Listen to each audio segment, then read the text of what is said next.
Yes dear students,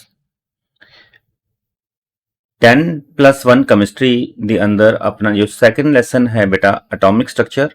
और इस atomic structure के अंदर ਅਸੀਂ कुछ बेसिक्स पढ़ांगे आज। तो मॉड्यूल 6 इसका नाम रखा गया है और in this module what we will do about atomic spectra. तो एटॉमिक स्पेक्ट्रा ਨੂੰ ਪਹਿਲਾਂ ਅਸੀਂ ਦੇਖ ਲੈਣੇ ਬੇਟਾ ਜੀ ਕੀ ਚੀਜ਼ ਹੈ ਜੀ। ਇੱਕ एटॉमिक स्पैक्ट्रा समझण ਦੇ ਲਈ ਅਸੀਂ hydrogen spectrum and spectral series बारे आज स्टडी करांगे। Spectral okay, spectral series hydrogen spectrum. तो क्या है जी, when hydrogen atom is excited it return to ground state by emitting the energy it had absorbed earlier।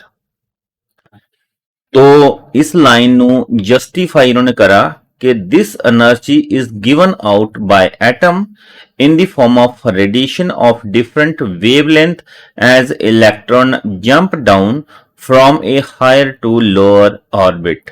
तो कहने का भाव है कि when hydrogen atom is excited, जब भी हाइड्रोजन एटम को आप एनर्जी दो, ठीक है ना, उसका जो वैलेंस शेल होएगा, जो बाहरी घर होएगा, उसमें से इलेक्ट्रॉन एनर्जी गेन करेंगे और एनर्जी गेन करने के बाद वो वाला इलेक्ट्रॉन हायर एनर्जी लेवल पर जंप कर जाएगा। जब एनर्जी उसको नहीं मिलेगी तो वापस अपने घर में वापस आने की कोशिश करेगा। तो हायर लेवल से लोअर लेवल में जब वापस आएगा तो वो कुछ एनर्जी एमिट करेगा in the form of radiation. तो इसको डायग्रामेटिकली समझने के लिए ऐसे देखते हैं कैसे ट्रांजिशन हो रहा है। तो मान लीजिए कि ये लेवल 1 पर जो हाइड्रोजन का एक इलेक्ट्रॉन है अपने इस घर में बैठ रखा, ठीक है ना, इस घर में बैठ रखा है। तो इसमें जो एक इलेक्ट्रॉन है, जब उसको कुछ एनर्जी मिलेगी तो एनर्जी लेके एनर्जी गेन करके वो जंप करेगा तो हायर लेवल में चला जाएगा। एनर्जी लेवल 1 से लेवल 2 में एनर्जी लेके चला गया। ओके, अब लेवल 2 में चला गया, एनर्जी देनी उसको कर दी गई बंद, क्योंकि लेवल 1 पर ही उसको एनर्जी मिल रही थी, लेवल 2 पर एनर्जी नहीं मिल रही। तो कुछ टाइम तो वो लेवल 2 में रहेगा जब तक उसने जो एनर्जी एब्जॉर्ब करी है वो उसके अंदर एनर्जी है। जब भी वो एनर्जी खत्म होगी तो वो क्या करेगा, जब लोअर एनर्जी होगी तो वो फिर से अपने वापस उसी घर में आने के लिए जंप करेगा। ओके, तो जंप बैक करेगा। पहले जंप हायर लेवल पर किया, देन जंप बैक किया। जब भी उसने जंप बैक किया तो जितनी भी उसके अंदर एनर्जी एब्जॉर्ब थी वो एनर्जी उसने एब्जॉर्ब करके लेवल 1 से लेवल 2 तक जंप किया था। तो जो एनर्जी उसके अंदर अभी एब्जॉर्ब है वो सारी की सारी energy in the form of radiation, और रेडिएशन को बोल रहे हैं photon, in the form of photon उसने एमिट कर दी, उसने निकाल दी, ठीक है ना। तो यही वो रेडिएशन है जिसके कारण कोई इलेक्ट्रॉन जो है किसी एटम के अंदर जब जंप कर रहा है तो हमें वो एटम जो है किसी खास कलर का दिखाई दे रहा है, किसी खास जो फॉर्म का दिखाई दे रहा है, तो वो इसी एनर्जी के कारण है जो हमारी आईज इसको एब्जॉर्ब करती है, ठीक है ना। तो इसको आगे देखते हैं। If the atom goes to state of lower energy it emits a photon. तो हमने ये जान लिया कि जब भी कोई एटम हायर से लोअर लेवल में जाएगा तो वो फोटोन एमिट करेगा। ओके, एनर्जी एमिट करेगा in the form of photons, और these constitute spectral series which are characteristics of atom emitted them। तो यही बात कि हायर लेवल से लोअर लेवल में जाने के लिए जो इलेक्ट्रॉन है एनर्जी एमिट करेगा in the form of radiation और in the form of photons. उस रेडिएशन को ही फोटोन बोल रहे हैं। तो इसी फोटोन के कारण, इसी रेडिएशन के कारण जो एटम है उसके जो इलेक्ट्रॉन है वो ऐसा अपना जो बिहेव करेंगे तो वो कुछ सीरीज बना देंगे, ऐसा करो कि कुछ स्पेक्ट्रल सीरीज बनाएंगे, वो स्पेक्ट्रम बनाएंगे, अपना अपना एक स्पेक्ट्रम बनाएंगे, ठीक है ना। वो स्पेक्ट्रम सीरीज कह लो या स्पेक्ट्रल सीरीज कह लो। तो ऐसी लाइंस या ऐसे फोटोन से उनको अगर हम एब्जॉर्ब करें किसी स्क्रीन के ऊपर, तो हमें कुछ जो वहां पर जो नोटेशन दिखाई देंगी या फिर ऐसा कह लो कि उनके जो स्पार्क दिखाई देंगे वो इन the form of spectral series बनाएंगे कुछ, ठीक है ना। तो इसको जानने के लिए आगे करते हैं। When observed through a spectroscope these are imaged as sharp and straight vertical line in single color। Okay, तो कह रहे हैं कि अगर उसको देखा जाए, चेक किया जाए, तो स्पेक्ट्रोस्कोप से चेक किया जाए तो हम देख रहे हैं कुछ वर्टिकल लाइंस ही हमें दिखाई देंगी जो इस फोटॉन्स ने किसी स्क्रीन के ऊपर अपने वो स्पेक्ट्रम छोड़ रखे हैं, फिंगरप्रिंट्स छोड़ेंगे, ठीक है ना, अमिट करने के बाद। तो spectral series of hydrogen spectrum का अगर देखो तो हाइड्रोजन एटम के लिए अगर कोई लाइंस ऑफ सीरीज हमने कैलकुलेट की, जो स्टडी करेंगे, तो मेनली 5 लाइंस की सीरीज हम स्टडी कर रहे हैं। Mainly there are 5 series and each series named after its discover. तो डिस्कवरर मतलब कि जिसने इसको डिस्कवर किया लाइंस को, उसी के नाम पर उन सीरीज का हमने नाम रख दिया। जैसे कि हाइड्रोजन के केस में हमें 5 सीरीज देखने को मिल रही है, Lyman series, Balmer series, Paschen series, Brackett series and Pfund series. According to Bohr theory the wavelength of radiation emitted by hydrogen atom is given by. तो बोहर के अकॉर्डिंग जो ये सीरीज है किसी एटम के एनर्जी की जो lines हमें मिल रही है स्क्रीन के ऊपर, वो ये 5 टाइप की लाइंस हमें मिल रही हैं। और बोहर के अकॉर्डिंग उस रेडिएशन को मापने के लिए, वेवलेंथ को मापने के लिए एक फॉर्मूला दे दिया गया। तो उस फॉर्मूले से हम कैलकुलेट कर सकते हैं कि वो कितनी रेडिएशन या कितनी वेवलेंथ जो है ना वो अमिट करेगा, ठीक है ना, कोई भी इलेक्ट्रॉन है। तो 1 by lambda, lambda is a wavelength, 1 by lambda is equal to R square bracket 1 by n 1 square minus 1 by n 2 square. तो आर तो कांस्टेंट है, हर जगह पर इसका कांस्टेंट वैल्यू रहेगा। लैम्डा हमने कैलकुलेट करना है। N1 फर्स्ट शेल है, तो पहला घर जिस घर से उसने इनिशिएट करना है।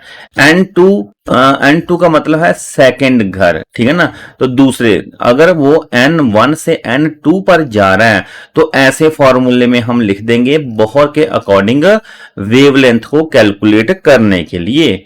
Okay, N2 outer most shell और N1 इनर शेल है। देन अगर इसको डिटेल में देखें तो ऐसा है कि N1 जो फर्स्ट शेल है, किसी भी एटम का जो फर्स्ट शेल है ग्राउंड स्टेट पर है। तो ग्राउंड स्टेट पर हमने देख लिया कि वो लाइमन सीरीज बना रहा है। लाइमन सीरीज का मतलब पहले घर से जो इलेक्ट्रॉन है किस घर तक एक्साइटमेंट शो करेगा। तो या तो एनर्जी गेन करके सेकंड वाले N2 पर चला जाएगा, N2 का मतलब दूसरे घर में चला जाएगा इलेक्ट्रॉन N1 से N2 पे, या N1 से N3 में चला जाएगा, या N1 से N4 में, या N5 में देखो चला जाएगा, ठीक है ना। तो लाइमन सीरीज हमने देख ली कि है वो सभी कॉमन क्या बात है N1 में कि लाइमन सीरीज में वो सभी के सभी N1 से शुरू हो रही है। देन बेलमर सीरीज देखो तो वो N2 से शुरू हो रही है।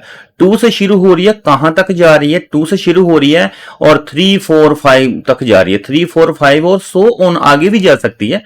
यहां पर सिर्फ समझाने के लिए जगह कम है, तो इसमें आपको 4 इलेक्ट्रॉन की एक्साइटमेंट शो करिए, लेकिन वो इन्फिनिट तक जा सकती है, ठीक है ना। आगे से आगे कितनी भी दूरी तक चली जाएगी, लेकिन उनका जो बेस है N2 सीरीज का, बेलमन सीरीज का जो बेस है वो N2 है, लाइमन सीरीज का जो बेस है वो N1 है। पास्टन सीरीज का देखे तो बेस जो है स्टार्ट जो है वो N3 है, और N3 से कहां तक जाएगी, N4 में, N5 में, N6 में, सो ऑन करते करते एन इन्फानाइट तक भी कोई भी सीरीज जा सकती है, ठीक है ना। तो किसी भी जो नेम की सीरीज है उसको हमने स्टार्ट देखना है, वो स्टार्टअप किस सीरीज से हो रही है, लाइमन N1 से, बेलमर N2 से, पाशन जो है N3 से। ओके, तो जो इनका स्पेक्ट्रम है, जितनी ये दूरी तक जा सकती है इतनी इन्होंने एनर्जी एब्जॉर्ब करनी है, एब्जॉर्ब करके ऊपर तक चले जाना। ओके, अभी ये देखो ऊपर तक 3 लेवल भी इन्होंने बना रखे हैं, ultra violet, visible and infrared. It means जो लाइमन सीरीज है, लाइमन सीरीज हमें अल्ट्रा वायलेट रीजन में दिखाई दे रही है, तो बेलमर सीरीज हमें विजिबल, तो ओके ओनली बेलमर सीरीज जो है वो विजिबल रीजन में है। पास्टन सीरीज और इसके आगे की सीरीज वो सारी इंफ्रारेड सीरीज है, ठीक है ना। इंफ्रारेड में ज्यादा सीरीज है, अल्ट्रा वायलेट में ओनली वन है, that is Lyman series. Okay, तो इतनी सी जानकारी के बाद आगे चलते हैं जी। ये सारी की सारी स्पेक्ट्रल लाइंस है जो किसी इलेक्ट्रॉन के एक लेवल से दूसरे लेवल तक जंप करने के लिए जो लाइमन, बेलमर, पाशन, प्रोफाइंड एंड पाशन सीरीज, इन्होंने 5 तरह की सीरीज हमें दिखाई, स्पेक्ट्रल सीरीज। तो अगर एटम एटम को हम ऐसे गोलाकार शेप में देखें तो उसमें जो फर्स्ट वाला जो शेल है N1, देखो ये N1 है, N1 से लाइमन शुरू होती है, तो N1 से शुरू होकर कहां तक जा सकती है, N2 तक, N3 तक, N4 तक, N5 तक, N6 तक एंड सो ऑन। जितना भी बड़ा एटम है उसके लास्ट तक चली जाएगी, इन्फिनिट तक चली जाएगी लाइमन सीरीज। और अल्ट्रावायलेट रीजन में है लाइमन सीरीज सारी की सारी, ठीक है ना। तो दूसरा N2 से शुरू हो रही है हमारी बेलमर सीरीज जो कि विजिबल रीजन में है, लेकिन शुरू 2 से हो रही है, जाएगी इन्फिनिट तक। ओके, N3 पाशन सीरीज है जो शुरू तो 3 से हो रही है, N3 से शुरू हो रही है और जाएगी इन्फिनिट तक, कहीं पर भी चले जाएगी। ओके, तो ये समझाने के लिए आपको इस लेवल का एटम बना के दिखा दिया। आगे देखो तो जो लाइमन सीरीज है इसको देखो तो ये बोल रहे हैं line corresponding to transition form from outer energy level N2 2 3 4 to infinite. तो मतलब जो लाइमन सीरीज के लिए बेसिक जो लेवल है वो N1 जो है वो 1 ही रहेगा, N1 तो 1 रहेगा क्योंकि 1 से शुरू हो रही है। और कहां तक जा रही है, N2 क्या रहेगा, N2 2 हो सकता है, 3 हो सकता है, 4 हो सकता है एंड सो ऑन करते करते इन्फिनिट तक हो सकता है लाइमन सीरीज के लिए। और लाइमन सीरीज के लिए जो फॉर्मूला है बोहर ने बनाया था, उसके लिए फॉर्मूला या तो ये न्यू है, न्यू की वैल्यू फाइंड कर लो, या 1 बाय लैम्डा, क्योंकि न्यू जो है वो इनवर्सली प्रोपोर्शनल लैम्डा के बराबर ही होता है, ठीक है ना। तो ये दोनों वैल्यू आप कैलकुलेट कर सकते हो, और वो 1 by lambda equal to R square bracket 1 by N1 minus 1 by N2 तक हो सकता है। तो N1 तो हमेशा कॉमन रहेगा, वो 1 ही रहेगा। N2 चेंज हो सकता है, N2 की वैल्यू आपको न्यूमेरिकल सॉल्व करने के लिए कह सकता है कि लाइमन सीरीज भी N3 तक चली गई, N2 जो है ना वो मतलब 3 तक लेवल है, तो यहां पर वैल्यू 3 पुट करके हम इसकी वैल्यू निकाल सकते हैं। ओके, लेकिन बेस जो है इसका N1 वो 1 ही रहेगा। जो लाइमन सीरीज है lies in ultraviolet region of electromagnetic spectrum, ultraviolet region में होगी लाइमन सीरीज। हमने पहले भी इसको देख लिया था। बेलमर सीरीज जो है यही सीरीज एक थी जो विजिबल रीजन में थी, और इसका बेस N2 से शुरू होता है और 3 4 5 एंड सो ऑन करते करते इन्फिनिट तक चला जाएगा। तो इसके लिए जो फॉर्मूला बनेगा बोहर का दिया हुआ वो ऐसे हो जाएगा, N2 जो N1 है यहां पर तो मिनिमम वैल्यू 2 रहेगी, और N2 की वैल्यू कोई भी हो सकती है, वो जो दिया होगा वो पुटअप करके हम वैल्यू निकालेंगे, ठीक है ना। तो ये विजिबल रीजन में होगी। आगे देखो तो जो पास्टन सीरीज है, पास्टन सीरीज बेटा जी 3 से शुरू होनी है, पास्टन सीरीज इसका नाम है, और ये 4 5 6 और इन्फिनिट तक चलेगी। उसके लिए फॉर्मूला भी अकॉर्डिंगली चेंज हो जाएगा। ओके, तो ये इंफ्रारेड रीजन में है। ओके, आगे देखो तो ब्रैकेट सीरीज जो है इसके लिए N1 जो 4 है और N2 5 6 7 and so on infinite तक हो सकता है, ठीक है ना जी। ओके, ब्रैकेट सीरीज जो है ये भी इंफ्रारेड है, तो आपने याद रखना है कौन सा इंफ्रारेड में है। तो सबसे पहले वाला लाइमन वो अल्ट्रावायलेट में था। जो लाइमन का बेलमर था वो था विजिबल रीजन, और उसके बाद के सभी के लेवल जितने हैं वो सीरीज हैं वो सारी की सारी जो है इंफ्रारेड रीजन में है। देन परफॉर्मेंट सीरीज में देखो तो N5 से शुरू होके आगे तक चलेंगी, तो फार्मूला ये वाला रहेगा इसके लिए। और ये सीरीज भी इंफ्रारेड रीजन में है। अभी जितना आपने पढ़ लिया उसमें से एक दो MCQ क्वेश्चन लेके देखते हैं, तो चेक करते हैं अपनी knowledge. Lines corresponding to transition from outer energy level N2 2 3 4 to infinite to first orbit N-1 constitute। तो N-1 से लेके आगे तक चलने वाली जो लाइंस ऑफ स्पेक्ट्रम है वो कौन सी है बेटा जी? बेलमन है, तो लाइमन है, फाइंड और पास्चन। नो डाउट हमारा आंसर है लाइमन सीरीज, क्योंकि N1 था।